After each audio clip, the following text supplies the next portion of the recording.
What's up guys, it's Ryan and you're watching Ryan Vision. If you haven't already, make sure you like the videos and subscribe for more. Just wanted to give you a quick update on Project ZJ. Got it backed into Garage 69 is what we call it.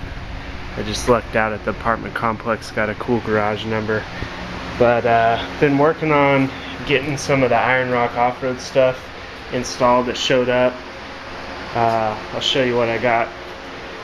So this is a Solid Industries front differential cover for the Dana 30. I really like the finish they've got going on. Hopefully the camera picks it up. I don't even know what it's called, but it's awesome. It's like black and chrome speckled.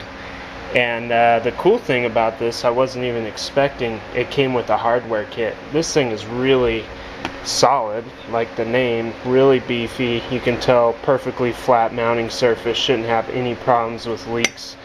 And the hardware kit, let me see if I can find that. This box, by the way, is just install kit for the Iron Rock Offroad air compressor, the onboard air compressor, which is actually over here. So, you know, it looks like just a little guy, but it's going to mount nicely in the back of the Jeep, and this thing is supposed to outperform like all of the competition. So I'll test it out and let you guys know, but it looks really nice.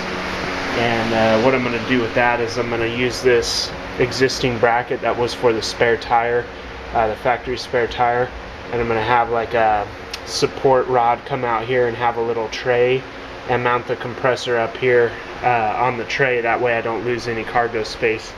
But anyways, let me see if I can find, here we go. So the hardware kit for the solid front differential cover, you get these nice Allen bolts, and then they even give you the fill plug there. So that was really cool. Lock washers and everything. That was totally unexpected. That's going to look really nice with that solid differential cover on the front Dana 30. And then right here, these are the also for the front Dana 30, and they're axle tube sleeves. And this is the full kit. Got both sides here, and so basically what you do is you get these in there and you weld them in place. So I'm not going to be able to do that myself.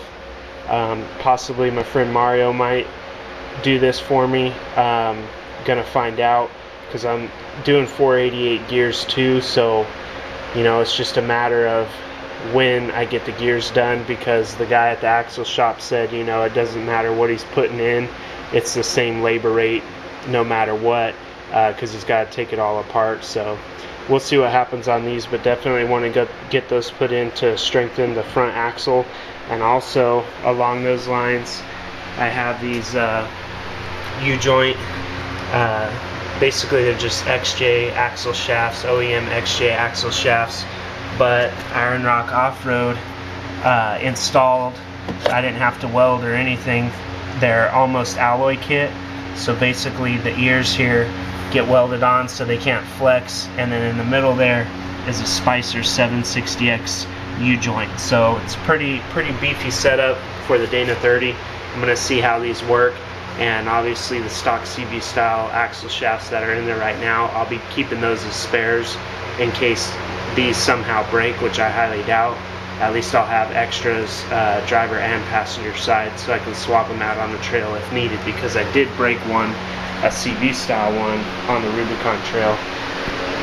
And then let's see what else we got right here. These are upper control arms from the Iron Rock Offroad long arm kit for the rear. I'm already on an Iron Rock Offroad long arm kit in the front. Love it. Tons of flex. The front was really easy to install. I'm going to show you the back's a little trickier in just a second. Big beefy ends on the lower control arms.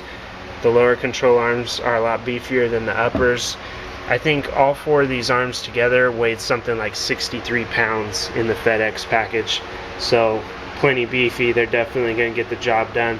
The cool thing with this kit is you have adjustability on the arms, but also you have adjustability on the subframe, which I'm going to show you right now. And also their flex joints, same as on the front kit. These have been working out great. They're greasable, awesome joints. Allow it to pivot and flex to do full flex. I think that's about all I got to show you up here. So let me crawl underneath and show you what I got going on.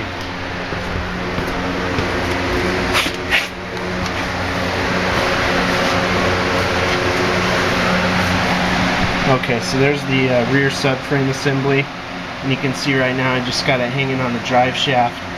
And what I have to do is this big piece of wood over there, I'll get a jack under this and I'll jack it up. I already had it jacked up earlier and got it lined up and centered where I wanted, and so I had to drill this hole, these two holes right here, another hole here. It's going to go into this hole. I haven't drilled it, but you can see I've marked it with a Sharpie. I have to bore that out a little bit. And then this hole right here, because basically you have nut plates that go from here to here, from here to here, and then from here to here. So you have 3 nut plates on each side that kind of connect these and keep it all rigid and bolted on. As you can see here, there's 6 holes on the outside there, mounting holes. So get a look at this if you're going to get this kit. Get a look at how I've got these situated pretty much centered. And what we did is we lined up with this right here, this little tab right here. We lined the back of the subframe up with that. And that is just where the stock control arm mounts start angling down. And that's what they say to do in the instructions. So got it centered on both sides.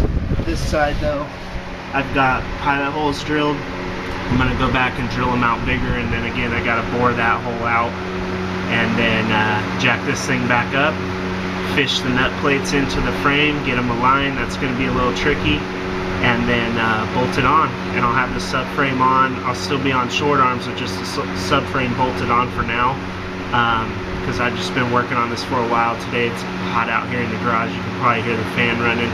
So once I get the subframe all bolted up, at any time I can start putting the control arms on. But the subframe's plenty beefy. Let me give you some detailed shots here. Very beefy where it goes up over the drive shaft, and it kind of self-aligns once you get it up in here. One thing I did have to do is up in this valley right here above the drive shaft, I had to pound this in with a hammer. It just took a couple minutes, and that let it go right up and self-center, and it's sweet. So here's the adjustability. You have 2 different slots for the lower control arms. You can run them here or here, plus you have the adjustability in the control arm itself. And then on the upper control arms, you've got a ton of adjustability. You can see all those different points of connection right there. So really cool setup. It's taken a little longer to install than I had hoped. Alright guys, so I just finished drilling out the other side.